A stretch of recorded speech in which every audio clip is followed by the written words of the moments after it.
The president, in talking with you, is clearly trying to limit the scope of what impact this deal will have to just nuclear weapons over a limited time frame, 10 years or more. You believe, though, that ultimately his legacy on Iran will be determined by whether this deal leads to some sort of transformation within Iran and in U.S.-Iranian relations, not just the nuclear issue. Well, the point I was making, Anderson, is I understand, why he wants to limit it to just the scope of the deal itself. Have we set back Iran's ability significantly to weaponize its nuclear program for at least a decade? The point I was simply making is that, I went into journalism in Beirut, Anderson, in 1979 with the Iranian Revolution. So my whole journalism career has been framed by the Iran-U.S. Cold War. And the fact that Obama has taken through this deal, Obama and the Iranians have taken their first steps to end that Cold War, inevitably is going to frame this smaller deal around nuclear weapons, in the larger context of did it or did it not get us to the finish line? Did it or did it not lead to a real transformation in this relationship?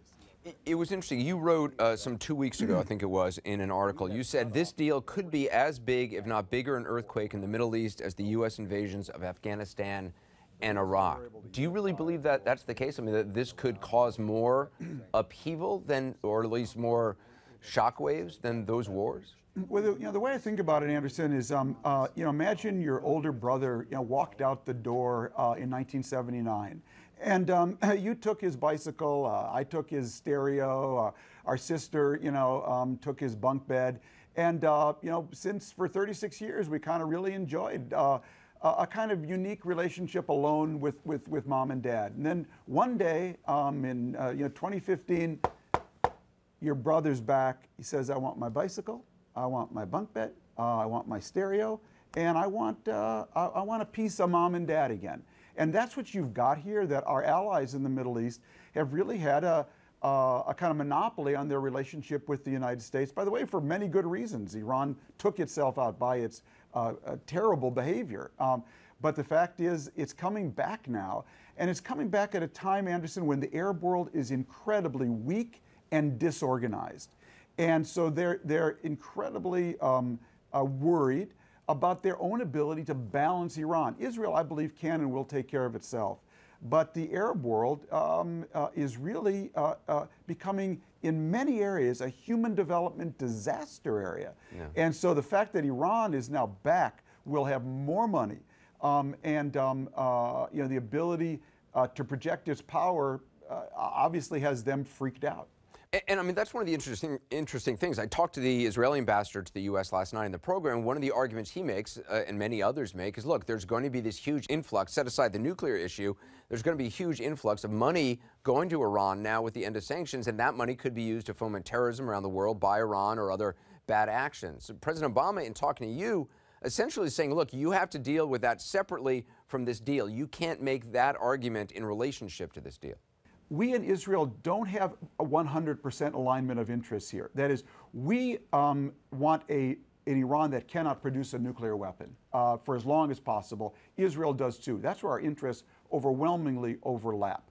But beyond that, we can actually live with a I don't want to say necessarily a strong Iran, but a healthy Iran. Israel's point of view is if it not only doesn't want Iran to have nuclear weapons, it doesn't want a strong Iran either. Now, I understand why, because Iran has been supporting some of Israel's worst enemies, Hamas, Hezbollah, to name just two. But there is a divergence of interest there, because ultimately we want an Iran that's healthy enough to balance the Sunni Arab world, so we don't have to do that. I understand Israel's position. That's a separate issue. But this is a complicated story. Yeah, to say the least. And President Obama is clearly, though, framing this in the interview he did with you as this deal with the same kind of rationale as Nixon negotiating with China, with Reagan, and the Soviet Union. Yeah, I mean, his point is simply we negotiated arms control agreements on and off with the Soviet Union. Sometimes we stopped when they invaded Afghanistan. Sometimes we continued because we were concerned about one overarching thing, the fact that they had a nuclear pistol loaded and aimed at our head. And we said, we're going to deal with that overarching threat first, foremost, and overall. We're going to have to deal with Iran the same way. I would just say this, Anderson. There's one party in this whole story who we really haven't heard from very much yet, and that's the Iranian people. Now, I'm not here to tell you I have any idea how they're going to react to this deal in the long run, whether there's going to be a transformation. I think one should be very, very circumspect about that and certainly not make any predictions. But the fact is, they mounted a revolution in 2009, okay? They picked out Rouhani. Remember what the Iranian election? I think they allowed 5 men to run. They were Mr. Black, Mr. Black, Mr. Black, Mr. Black, Mr. Light Black. Mr. Light Black was Rouhani, okay? The one the Iranian people perceived as just a little more liberal and more inclined to open Iran up to the world. And the majority of Iranians rushed to him. So that tells you something that's down there.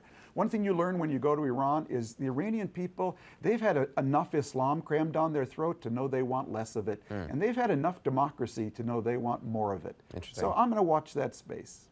I've only been there once. I was there for 4 days, and I was arrested for 3 of them. So I didn't really get to see much, but I hope to go back. Tom, thank you very much.